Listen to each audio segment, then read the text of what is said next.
Hi, my name is Chloe, and today I'm going to be presenting my marketing plan for Samantha Simpson, the owner of Blush of McLaren Vale. So, to begin with, Blush of McLaren Vale is a family based winery, obviously in the McLaren Vale regions. It's a very popular wine region of South Australia. The winery was founded in 2020 and passed down through family members. The winery lies close to the Primo Estate Winery, the Darenberg Winery, also known as the Cube. It's a very popular winery in the McLaren Vale regions. And also Samuel's Gorge, another family based winery in the region as well. A few things about Samantha's winery. She can only fit 15 patrons at a time. She runs from 10 a.m. to 2 p.m. Wednesdays to Sundays, so only 4 hour slots to fit those 15 patrons. She only really has the inside area suitable for those patrons, and for them, she serves toasted sandwiches. So, just a few facts. One of her best selling wines is the Nebbiolo, an Italian resembling red wine. Um, the winery has got quite a bit of attention. In 2026, it brought in 9,000 customers.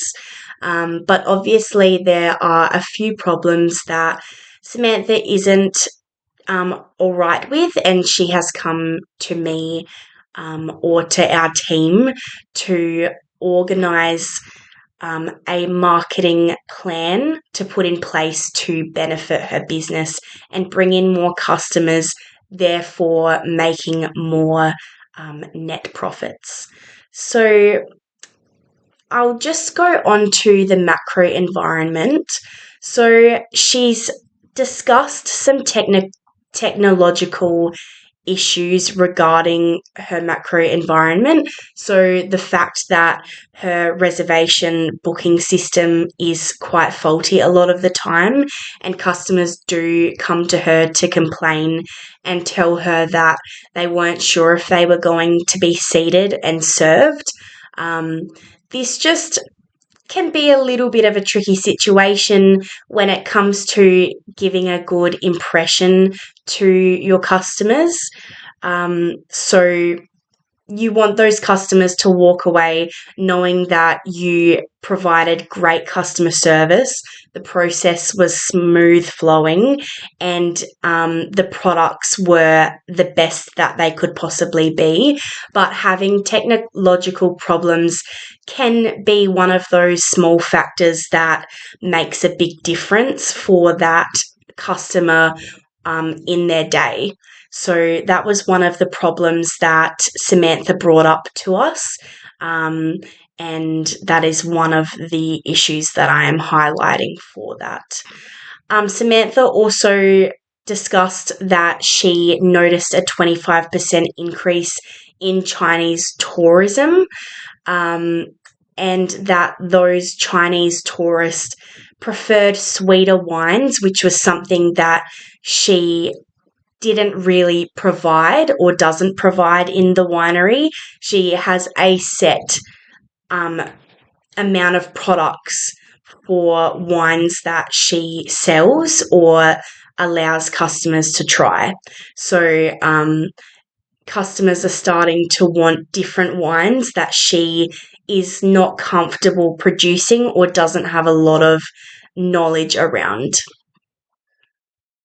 Another thing is that other visitors in the area, so even domestic people living around the McLaren Vale region, they were after a wider range of food and non alcoholic beverage options.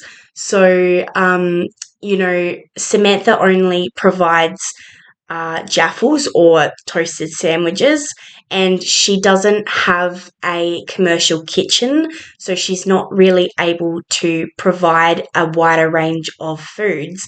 However, after lunchtime, her customers are already looking for something like a sweet treat or a non-alcoholic beverage, even for children or people who just don't drink alcohol. So she wasn't able to provide those things, and that meant that the customers were being driven away for those reasons. Now, for Samantha to find her target audience, she needed to consider segmentation variables such as demographic, geographic, and psychographic aspects.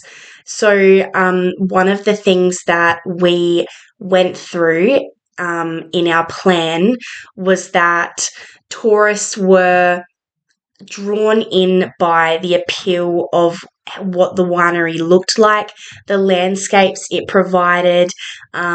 Samantha has a really good um, like benefit for that. So, meaning she already has the landscape with the kangaroos grazing through the grass, and that is very relaxing for patrons, and that is what they do look forward to.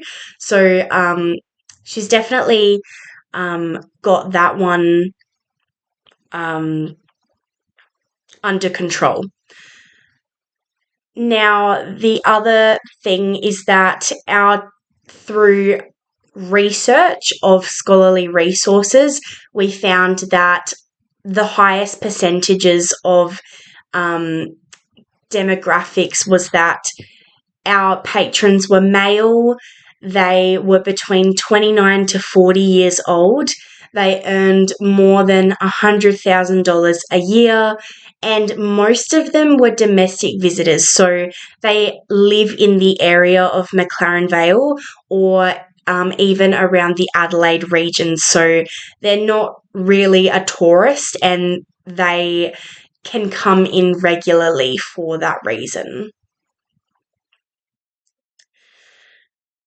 Now, in terms of our marketing strategy, Samantha advised us that we focus on two different kinds of advertising tools.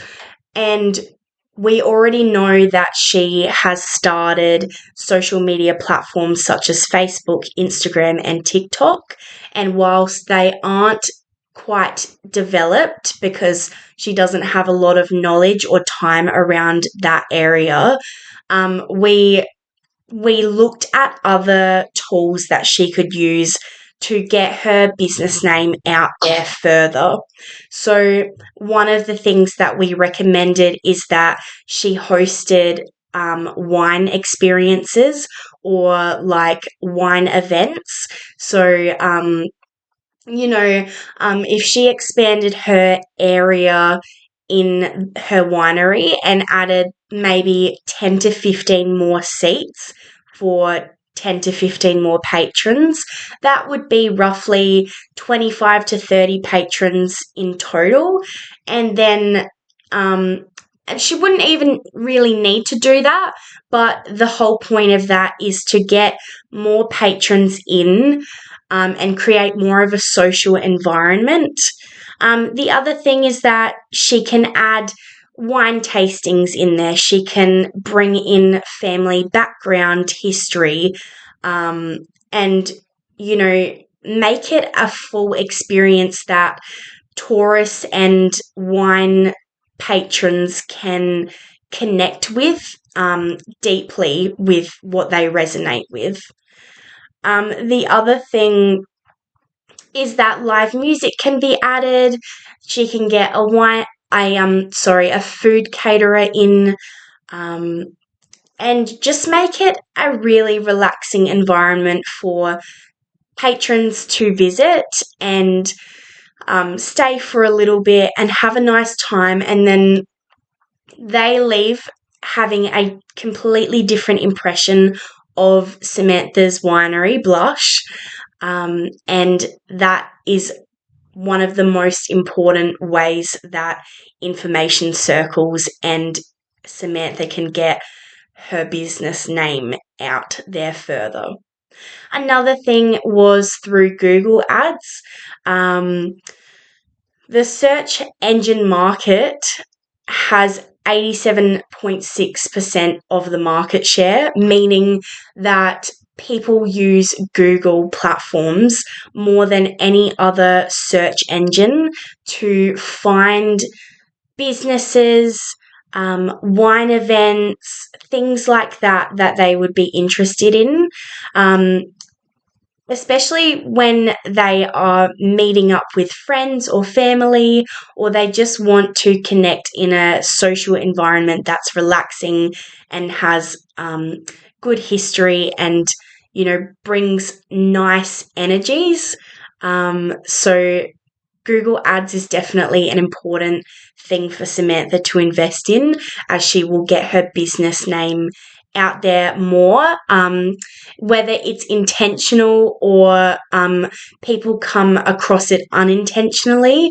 It still gets the message out there that Samantha's business, Blush, her winery, is ready to have more patrons in, and has that family purpose. In terms of these tools, I just added up some rough costs. So she mentioned that her outdoor area wasn't very well utilized, and it wasn't really ready for patrons. So I did like a general cleanup cost of $250. I also put in there the purchase of new chairs and tables to be able to add 10 to 15 more patrons, and that would be roughly around $2,000.